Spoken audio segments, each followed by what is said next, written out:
अजमेर की ख्वाजा मोइनुद्दीन चिश्ती की दरगाह को लेकर छिड़ गया है नया विवाद। इस प्राचीन दरगाह को अब महादेव मंदिर घोषित किए जाने की याचिका जिला अदालत में लगा दी गई है। हिंदू सेना के अध्यक्ष विष्णु गुप्ता की इस याचिका के बाद देश भर में राजनीतिक और धार्मिक बहस छिड़ गई है। सिविल कोर्ट ने इस मामले में नोटिस जारी कर सुनवाई की अगली तारीख दे दी है। इस विवाद से जुड़े सभी पक्षों को लेकर देखिए हमारी रिपोर्ट।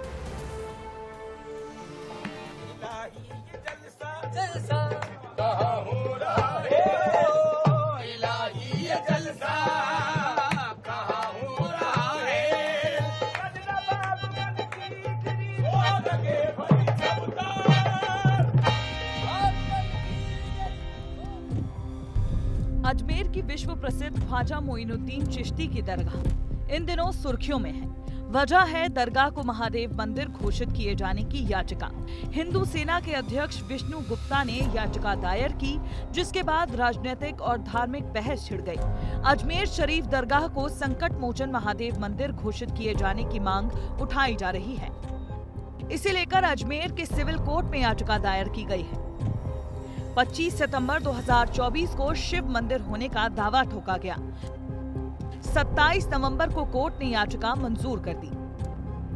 अल्पसंख्यक मंत्रालय और एएसआई को नोटिस जारी किया गया है और 20 दिसंबर तक जवाब मांगा गया है। हिंदू पक्ष का कहना है कि दरगाह में मौजूद बुलंद दरवाजा की बनावट हिंदू मंदिर के दरवाजों की तरह है। दरगाह के ऊपरी हिस्से में हिंदू मंदिरों के अवशेष दिखते हैं। ये सारे दावे एक किताब से जुड़े हैं। हरबिलास शारदा की लिखी किताब अजमेर हिस्टोरिकल एंड डिस्क्रिप्टिव के पेज नंबर 93 पर लिखा है, बुलंद दरवाजे की उत्तरी तरफ तीसरी मंजिल पर छतरी है। वो किसी हिंदू इमारत के हिस्से से बनी है।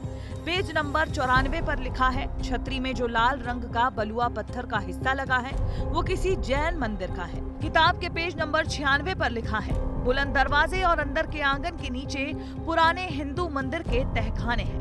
किताब के इन पन्नों को लेकर छिड़ी बहस में अब दो पक्ष आमने सामने हैं और अपने अपने दावे ठोक रहे हैं। जो ये कंट्रोवर्सी की जाती है, मुगलों ने कर दिया या मुगलों के वंशज हैं तो उन वंशजों से बात करो। हम ख्वाजा साहब के वंशज हैं, हम अपने हिसाब से जवाब देंगे। ये जो नई कंट्रोवर्सी सिर्फ एक हरबिलास शारदा साहब की किताब को लेकर के, एक वर्ड को लेकर के, अरे ट्रेडिशन से तो आप ये भी कह सकते हो, अभी मैं यहाँ बैठा हूँ कि साहब यहाँ पर तो जो है महादेव का टेम्पल था, तो मैं क्या कर सकता हूँ भाई। हम चाहते हैं कि उनकी बात उसकी किताब को आधार बनाकर, उनकी लिखी हुई जीवनी को आधार बनाकर हमें सर्वे करा लेना चाहिए और हमारी याचिका स्वीकार की जाए। तो कोर्ट ने याचिका स्वीकार की है, सभी पक्षों को नोटिस किया है और वहाँ साक्ष्य में तो हरबिलास शारदा की बुक है, उसमें बहुत कुछ दिया है और जब सर्वे होगा तो सब कुछ सामने आ जाएगा। हिंदू सेना के अध्यक्ष ने इस नई बहस को जन्म दे दिया है, जिसके बाद अब देश भर में इस विवाद से सियासी पारा उबाल पर है। नेहरू से लेकर जितने प्रधानमंत्री बने वो वहाँ पर चादर भिजाते हैं। प्रधानमंत्री नरेंद्र मोदी खुद चादर भिजाते हैं।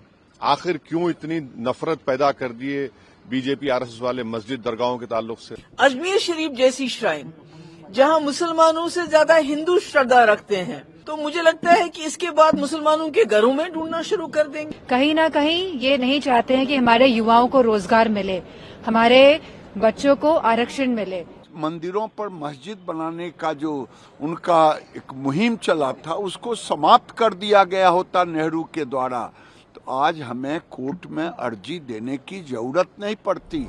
अजमेर दरगाह में शिव मंदिर के दावे पर देश में सियासी भूचाल आ गया है, लेकिन इस पूरे विवाद के बीच अब आप ये भी जान लीजिए कि अजमेर दरगाह वो दरगाह है जहां आपसी प्रेम की मिसाल देखने को मिलती है।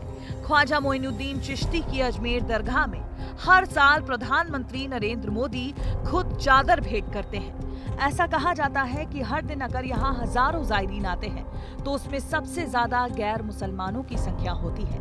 दरअसल सूफी को किसी धर्म से जोड़कर नहीं देखा जाता है और इसीलिए लगभग 800 साल से ख्वाजा के दर पर सभी धर्म के लोग बराबरी से आस्था रखते हैं। ब्यूरो रिपोर्ट, विस्तार न्यूज। दरअसल देश में जिस तरह से एक के बाद एक मुस्लिम धार्मिक स्थलों को मंदिर मानकर कोर्ट के नोटिस दिलवाए जा रहे हैं, वो नए विवाद को जन्म दे रहे हैं। जानकारों का कहना है कि देश में प्लेसमेंट ऑफ वर्शिप लॉ 1991 है, जिसमें 15 अगस्त 1947 के बाद किसी भी धार्मिक स्थल के स्वरूप को बदलने की मनाही है और ऐसी याचिका उस पुराने कानून की भावनाओं के खिलाफ है। हाल के दिनों में संभल में भी मस्जिद के सर्वे की अफवाह पर ही इतनी बड़ी सांप्रदायिक हिंसा फैल गई थी, जिसमें 4 लोगों की मौत हुई। इसलिए अदालतों को इन विवादित मसलों को जरा संभल कर ही सुलझाना चाहिए।